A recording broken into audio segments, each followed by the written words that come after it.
Miss Amy Goldstein is a staff writer for the Washington Post. She was the member of a team of Post reporters that won the 2002 Pulitzer Prize for national reporting. And from 2001 to 2004, Amy covered the White House with an emphasis on domestic issues, such as Medicare, Medicaid, Social Security, housing, government regulations, and the judiciary. Amy has also been involved extensively for coverage of many other major news stories, including the famous Monica Lewinsky scandal and the impeachment of the President Bill Clinton. Amy's work has won a lot of journalism awards. And she was once the Nieman Fellow at Harvard University. And she was also the participant of the first Pulitzer Prize Winners Workshop. Now let's welcome Miss Amy Goldstein.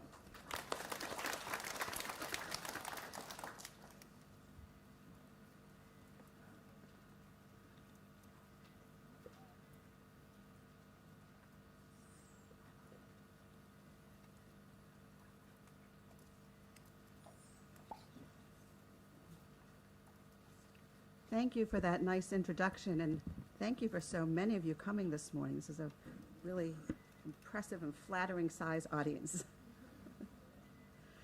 So we just heard Deborah talk about some of the basic questions and the ways of thinking that go into investigative reporting. And she also walked us through the anatomy of one really important investigation that exposed some wrongdoing. And what I'm going to talk about is a method of reporting that can be used for a lot of different kinds of stories. And when I think about a story, when I'm starting out working on a story, I often think about where do I want to place the lens? And I see that some of you have cameras that are flashing. So you know what I mean by a camera lens. And you can set a lens up close, and you can set a lens farther back to take a wider view. And I'm going to start by reading you a couple of paragraphs from the beginnings of two stories that were part of a series that a coworker and I wrote 2 years ago about very bad medical care that was being given to immigrants that the federal U.S. government was trying to deport from the United States. And as I read the beginnings of these stories, I want you to think about where I put the lenses. So the first one says, under her baggy jail-issue pants, young Sun Harville feels a soft lump just below her left knee. Sometimes it tingles, sometimes it is numb, like her cancer felt when it arrived behind the knee a few years ago. She noticed the lump under the thin blue cotton in August, 5 months after federal immigration officers, to her amazement, took her into custody to try to deport her for buying stolen jewelry more than a decade ago. The lump grows slowly. It is now 3 inches across. And though she keeps asking, no one has done a test to see whether her sarcoma, that's a kind of cancer, has come back. Her leg is painful and swollen from hip to foot, damaged by past surgeries and radiation treatments. Some nights, liquid seeps through cracks in her distended skin. But as an immigration detainee in this desert prison town, desert because she was being held in Arizona, the state of Arizona in the southwest of the United States, Harville, 52, has been unable to persuade anyone to get her a pump or to let her family back in Florida send hers from home. So that lens is right up close to one woman's knee. Now think about how that differs from the first paragraph of this story, which was another part of the same series. The U.S. government has injected hundreds of foreigners it has deported with dangerous psychotropic drugs against their will to keep them sedated, that means drugged, during the trip back to their home country, according to medical records, internal documents, and interviews with people who have been drugged. So that lens is pulled way back. And I'm going to talk about how to do that second kind of story, how to look for broad patterns. And to do that, you use data. Now, numbers aren't always very interesting things, but if you put numbers together, you can tell very powerful stories sometimes. I think of numbers as the scaffolding for stories. If you think about a building being built, the scaffolding is the inside that gives it its structure, and then you add the stuff on the outside. And similarly with a story, you can start with numbers as scaffolding, and then you add texture and color and people that bring those things to life. So what kinds of stories are data good for? What kinds of questions can data help you ask? Well, one question is, how often does something happen? And this is exactly the question that Deborah posed when she said to us, was this one instance, or does this represent something bigger? That's a question that numbers are really good to help answer. They're also good for answering, how does this differ from something else? They're really good for showing patterns. And I'm going to talk about a few different stories that I worked on, all of which had the same approach, starting from numbers and then building out the story into something richer than the numbers themselves. And in some instances, we used existing databases, and in other instances, we put together our own numbers, one fact at a time. So you can think about that too as you're listening to me. When were we creating databases, and when were we using databases that already existed? So this was the first series that I used numbers for at the Washington Post. And I'm going to talk to you about this example because it really shows that you don't need to have a fancy beat or a national beat to do this kind of work. I did this series a long time ago in the early 1990s when I was the local healthcare reporter for the Post. And I've been writing about medical care around Washington, D.C. for a couple years. And I was really struck and I was troubled by the fact that, you know, Washington, like a lot of U.S. cities, has rich neighborhoods and poor neighborhoods. And what I was noticing was that the number of doctors in different parts of town varied enormously. And people were really sicker in poor parts of town when there weren't as many doctors as in rich parts of town where there were a lot of doctors. And the reason why people were sicker or poorer didn't just have to do with how many doctors there were, but it was certainly one important reason why there was this difference in how healthy people were.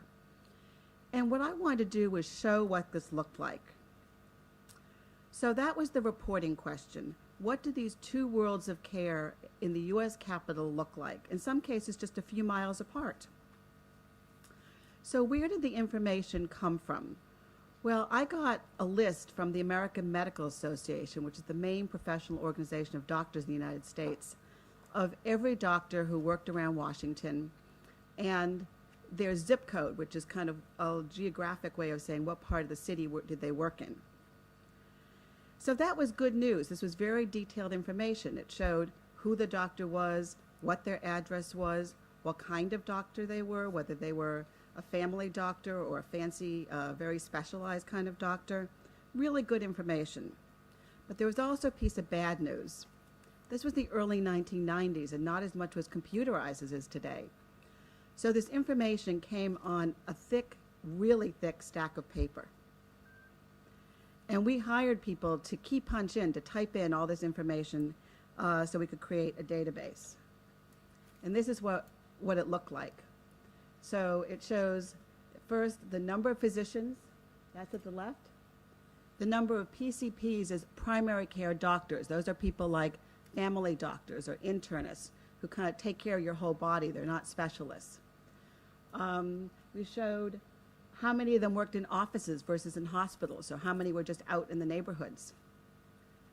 We then looked at how many people lived in those neighborhoods by the same kind of zip code size unit. Then we calculated a ratio of how many doctors there were for their number of people who lived in that little part of the city. And the yellow area is one zip code that had the smallest number of doctors. And this is what we found. We then mapped it so that the dark areas, which were the rich parts of town, were places that had lots and lots of doctors, and the pale areas, like you say DC and just to the right of DC, is a big poor part of Washington, and there weren't very many doctors there at all.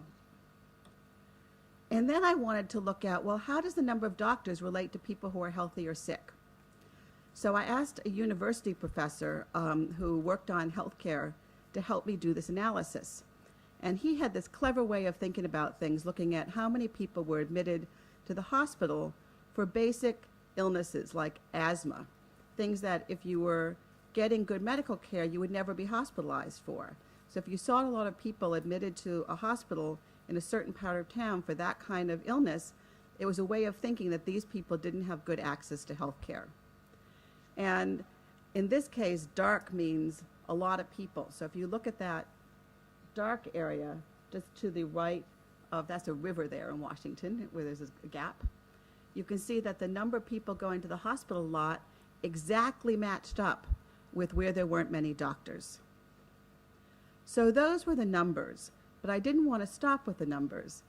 I then wanted to look at what the work life was like of two doctors. So since I had the data, I could pick out those two zip codes around Washington that had the most and the fewest doctors. So one thing that numbers are really good for is telling you exactly where to look for anecdotes. So this was what the worlds of two internists, two family doctors, was like.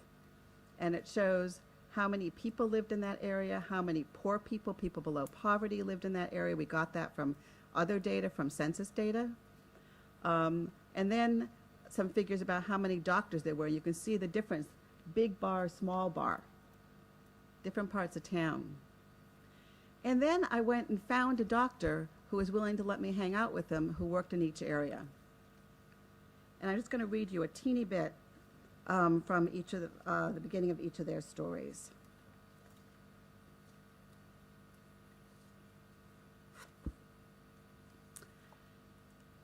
Internist Robert Blee, he's the guy in the white coat, closed his eyes, pressed his finger into his patient's gut, patient's stomach, and sensed that the pulse in the main artery didn't feel quite right. Probably nothing, the doctor thought, but Blee knew that his patient, Leon Miskin, that's the guy sitting with his shirt off, had ignored his warnings to stop smoking 2 to 3 packs of cigarettes a day. Besides, his cholesterol count was high. Deciding that prudence, meaning caution, was worth the price, Blee told his patient to get an ultrasound test from a radiologist who worked downstairs in his Chevy Chase office medical building. When the radiologist found the aneurysm, a dangerous 3-inch sac in the weakened lining of the aorta, that's part of his heart, that probably would have killed him within a year, Blee sent his patient to a vascular surgeon who works on the 11th floor.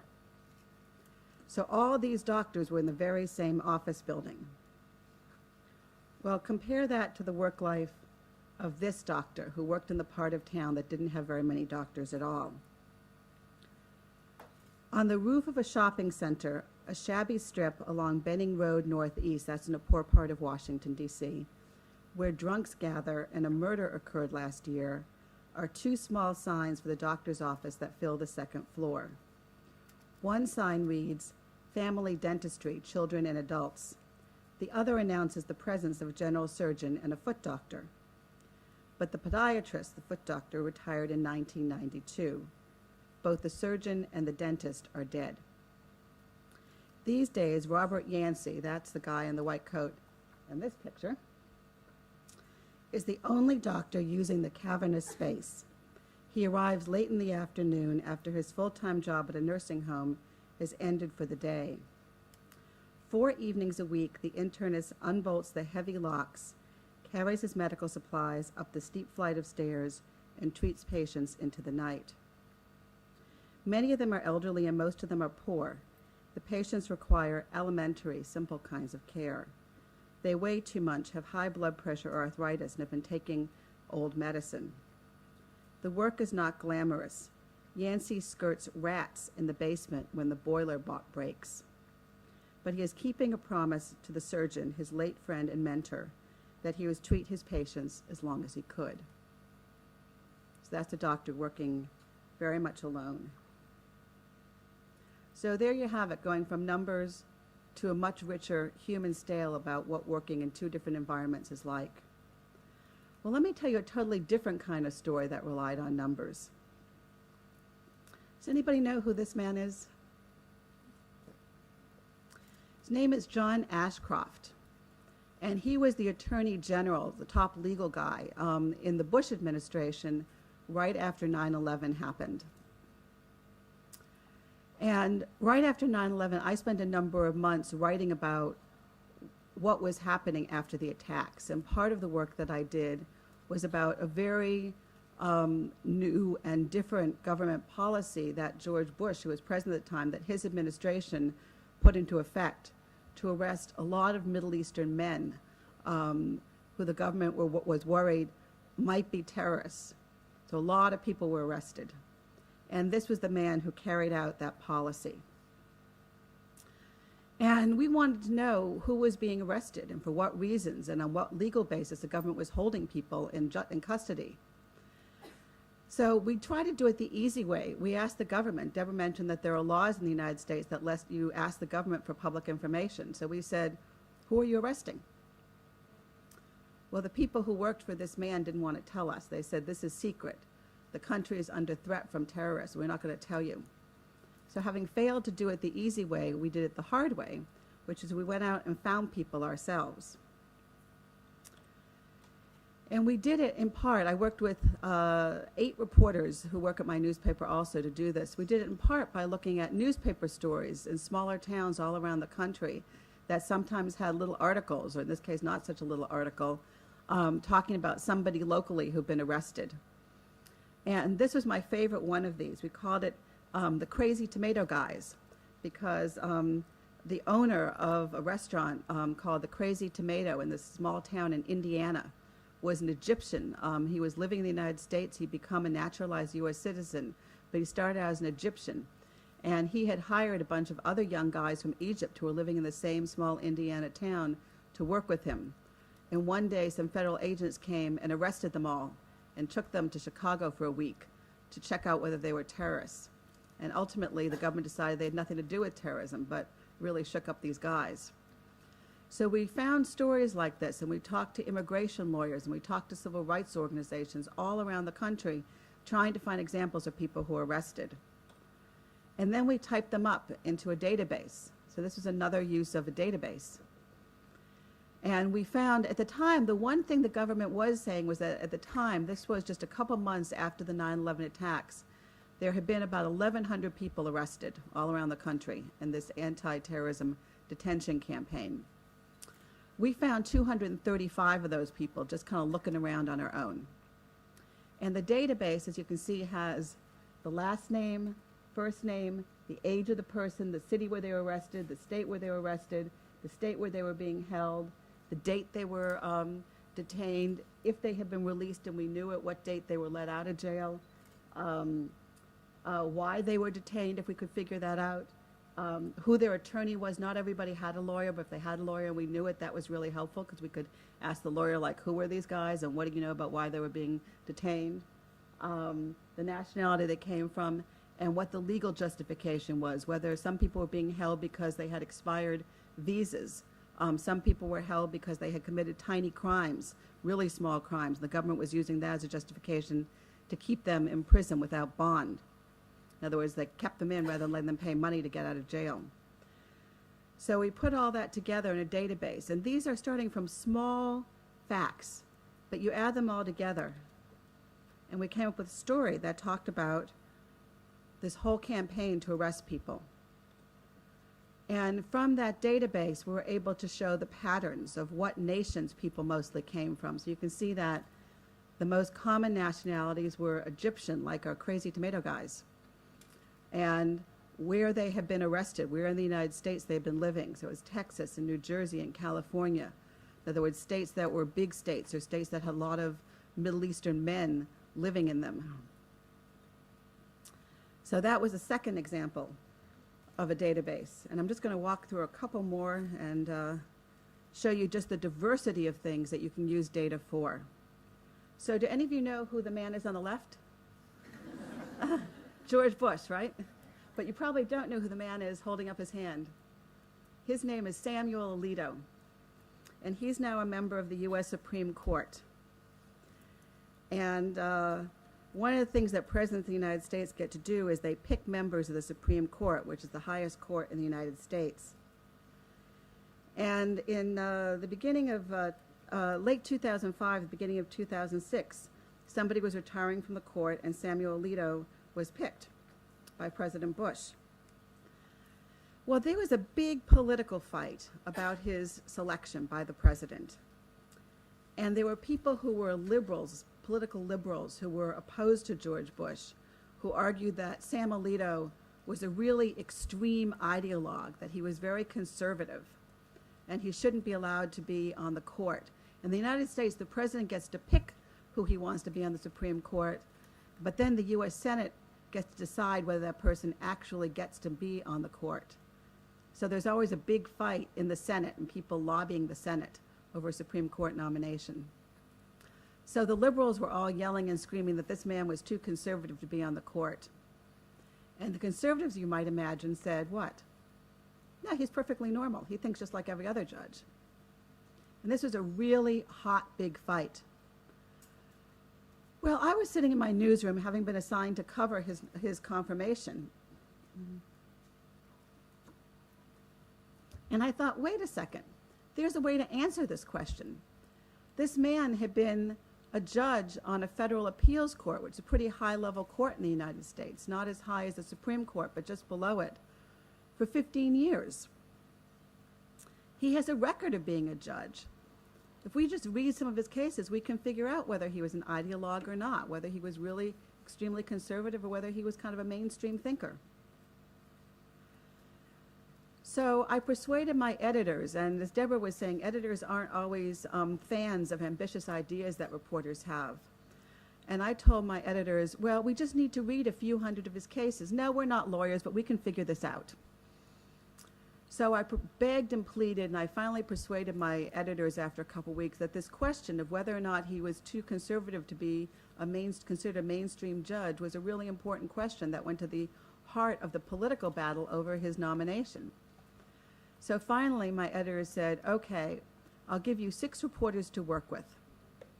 And we got a legal database that gave us access to his cases that he helped to decide when he was on an appeals court.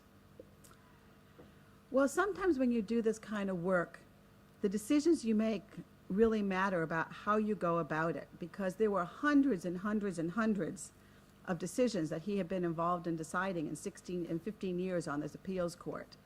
We couldn't read them all, so I started talking to political scientists and to legal scholars, academics, saying, okay, if we want to know how this guy thinks, what cases should we read? And what they all recommended was that we read those cases that he helped decide on which his court was divided, in which the votes on the court were split. Because I was told by these academics, those were the cases where reasonable judges could have difference of opinion and a judge's ideology would shine through most clearly. So those were the cases we read. We read a couple hundred of them. And we typed them up. And what you've got here are different types of cases and which way he sided. So the first one says he sided with business in a dispute between a company and an employee. The next one says if there was a case about how much role religion could legally play in something in the United States, because in the United States there's a separation of church and state. So there are all these legal questions about where that boundary lies. So we looked at where he was on issues of religion and public life. And we looked at issues about affirmative action. So we looked at all these different kinds of cases that are controversial in the U.S. legal system and tried to figure out on those cases where he had been involved in a decision, which way did he rule? And then what we did was we got another larger database. So this was a database that we created, but we put it together with an existing database of decisions by federal judges nationally and federal judges, decisions by federal judges who were appointed by Republican presidents like President George Bush or Democratic presidents so we could compare how this man's decisions compared with those of other judges around the country. And this is the story that we wrote. And it basically found that his thinking was in some ways extreme and in some ways not extreme. So I just want to read you the very beginning of this. During 15 years as an appeals court judge, Supreme Court nominee Samuel A. Alito Jr. has been highly sympathetic to prosecutors, skeptical of immigrants trying to avoid deportation, and supportive of a lower wall between church and state, according to analysis of his record by the Washington Post. Alito has taken a harder line on criminal and immigration cases than most federal appellate judges nationwide, including those who, like him, were selected by Republican presidents, the analysis found. Still, in a few areas of the law, Alito's record resembles that of the average U.S. appeals judge. His decisions on First Amendment cases, that's free speech, have been mixed. And when workers have sued for pay or benefits, he's agreed with them about half the time.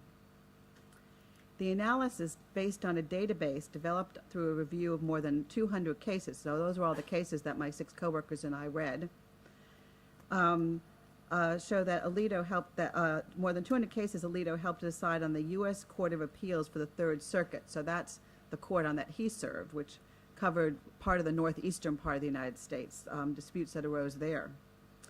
Provides a more nuanced glimpse of his ideology than the portrayal by his supporters and critics. With Senate confirmation hearings scheduled to start next week, Bush administration officials and conservative allies working to win Alito's approval say he fits within the judicial mainstream. Some Democrats and liberal advocacy groups trying to defeat his nomination say he is an ideologue. Neither characterization is completely accurate.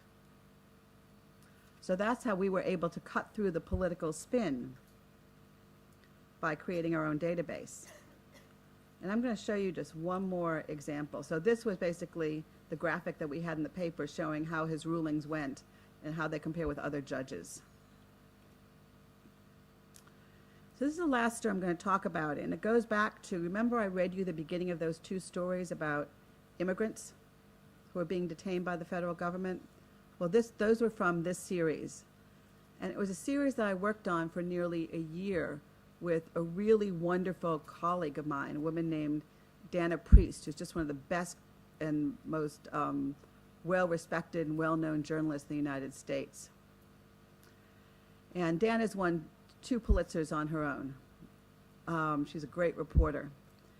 And the summer of 2007, she got an anonymous tip, like Deborah was saying that some of her work started with anonymous tip. Well, she got a tip that there were people inside immigration prisons who were being treated very, inadequately when they got sick. So let me explain what an immigration prison is. Particularly after 9/11, when the government started becoming much stricter under George Bush about illegal immigrants being in the United States. The U.S. government built this huge network of detention facilities, basically prisons, to hold immigrants that the government wanted to deport, wanted to send back to their home countries. So these were people who were inside those facilities, some of whom were sick. And the law said the government was supposed to take care of these people if they got sick. And it wasn't happening. So that's what our series was about. And we started getting all of these pieces of paper, just tons and tons and tons of document from a couple of sources. And if you ask me who they were, I can't tell you, because one of the rules about being an ethical journalist is if a source asks you to be anonymous and you agree, you can ask me all day and I won't tell you who gave us these documents. We got a lot of documents.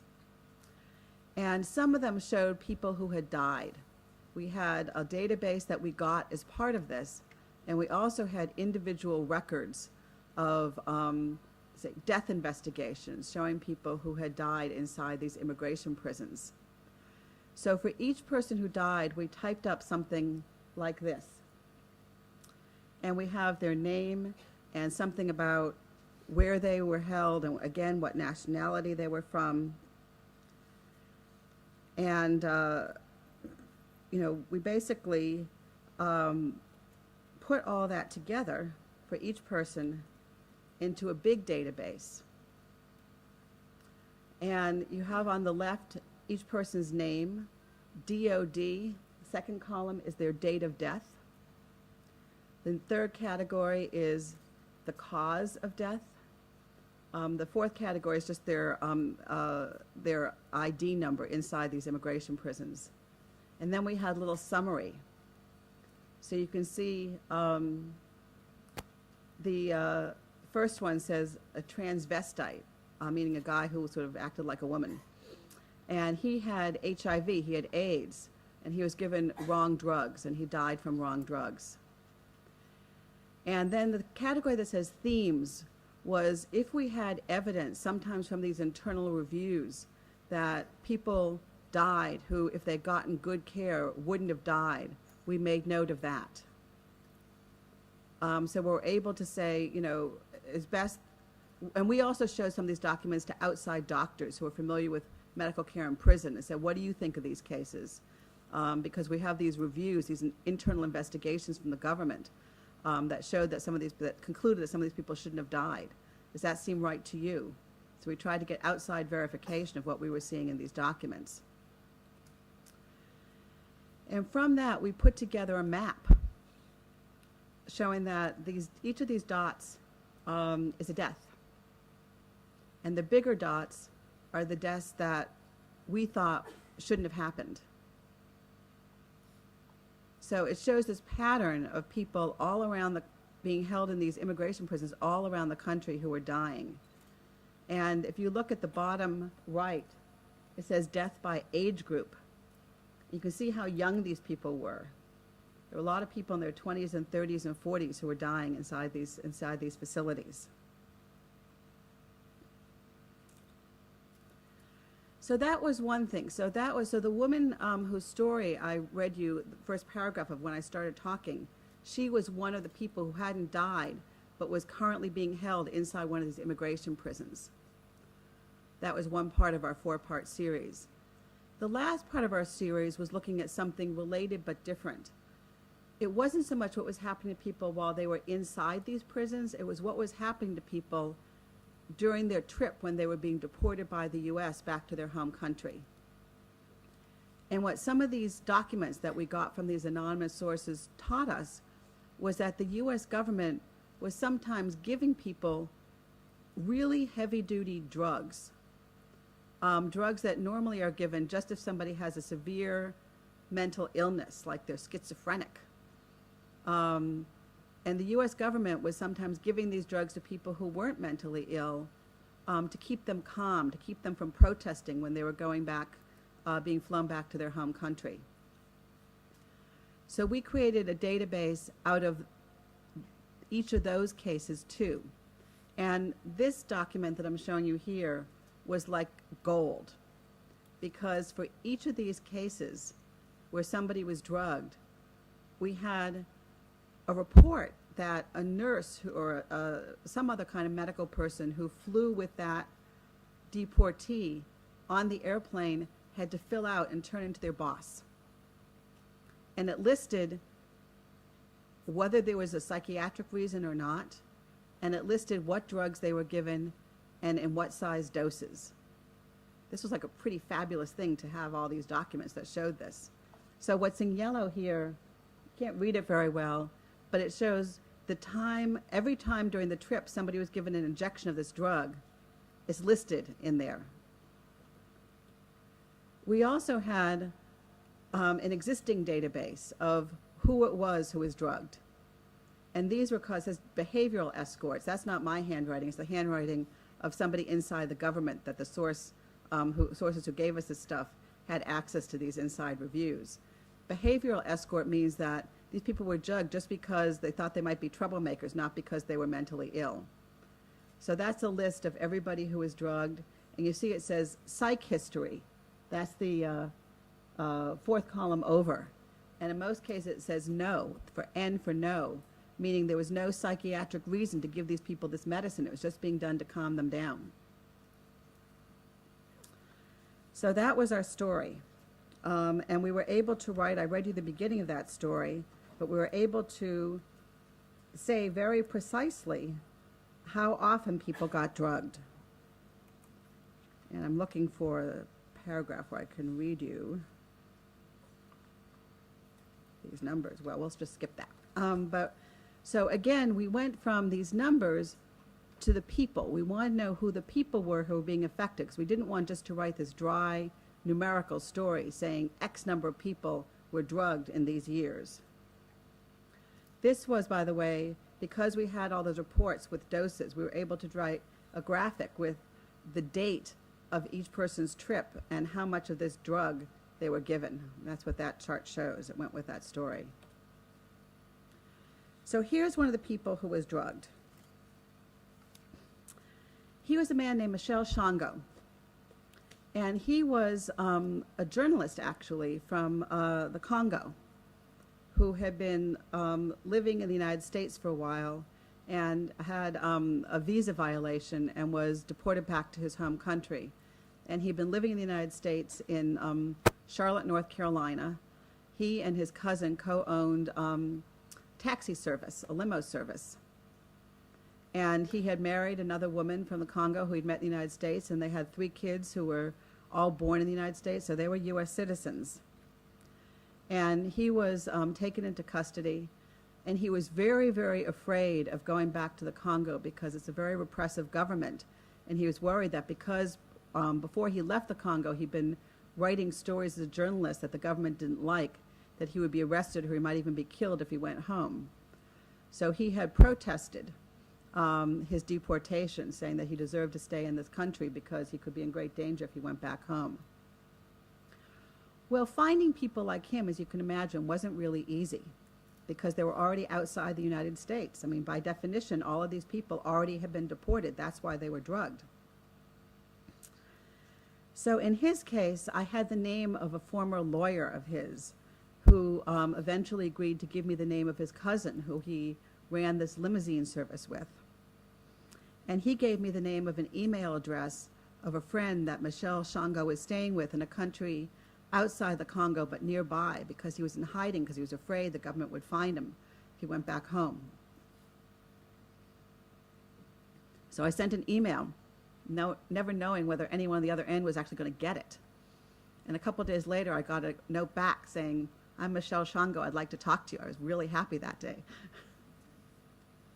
So we talked, and this is what I wrote. Well, actually, let me show you something else first. So this was the trip, the timeline of his deportation, and it shows the time of the time of day and night when he was given the drugs, and how much of the drugs he was given.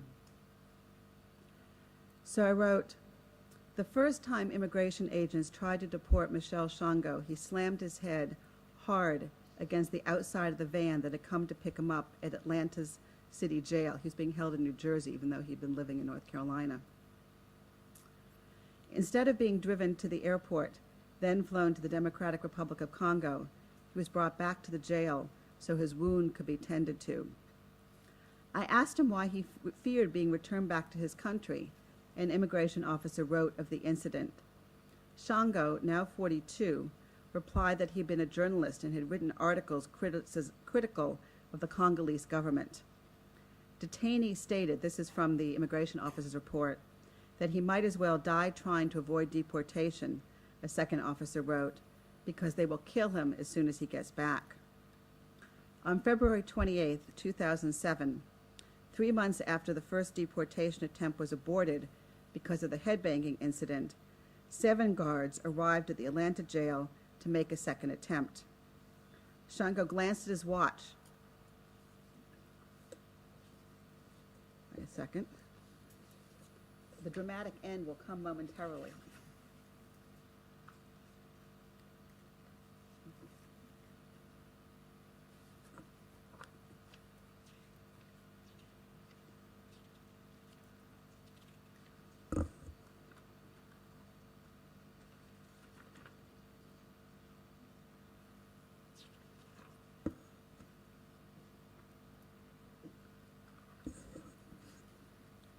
Shango glanced at his watch and noticed that it was 1:45 p.m. "They pushed me against the wall," he recalled. "They pulled my pants down." This was from the interview I finally got for him. His medical log shows that he was given 7 shots in his right buttock and right shoulder before he boarded the airplane. The log says his only psychological problem was anxiety disorder. By the time Shango reached Congo, records show, he'd been injected with 32.5 milligrams of Haldol. That's one medicine, and that's a lot of that medicine, and 7.5 milligrams of Ativan. As he was thrown into a prison after he got off the plane, and even his friends helped him escape, he was so disoriented, he said, that he did not fully know where he was. For 2 weeks, Shango said, it was like I was dreaming. I started crying all day long. I was like crazy because of the drugs knocking me down. Thank you very much.